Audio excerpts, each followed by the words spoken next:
అఫీషియల్గా ఒక రాష్ట్రంలోకి వచ్చి ఫెడరల్ స్ఫూర్తికి వ్యతిరేకంగా ఆ రాష్ట్ర చరిత్రను వక్రీకరించే విధంగా ఇక్కడికి వచ్చి తెలంగాణ విమోచన దినోత్సవం అని గత 3 సంవత్సరాలుగా మన తెలంగాణ ప్రజల మీద రుద్దేటటువంటి ప్రయత్నం చేస్తున్నారు. దాని మీద ఖచ్చితంగా మనం పోరాటం చేయాలి. ఆనాడు 2023లో కరెక్ట్ ఎలక్షన్ల ముందు సెప్టెంబర్లో వచ్చి ఈ సడన్ ప్రకటన చేసి వాళ్ళు తెలంగాణ విమోచన అనేటటువంటి ప్రయత్నం చేశారు.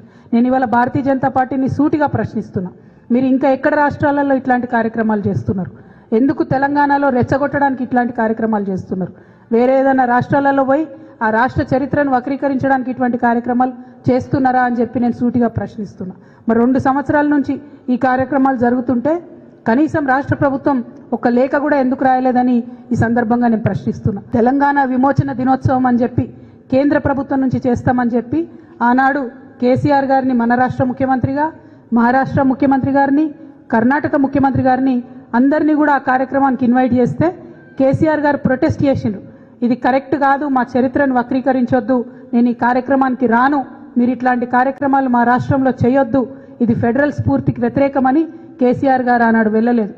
హైదరాబాద్ స్టేట్ మొత్తం కూడా ఇండియన్ యూనియన్లో విలీనమవుతున్నటువంటి సందర్భాన్ని రాచరికం నుంచి ప్రజాస్వామ్యం వైపు మొనార్కీ టు డెమోక్రసీ ట్రాన్సిషన్గా చూసినంత తప్పితే అది రిలీజియస్ ఫైట్ కాదు అనే విషయాన్ని అందరం కూడా గమనించుకోవాలి.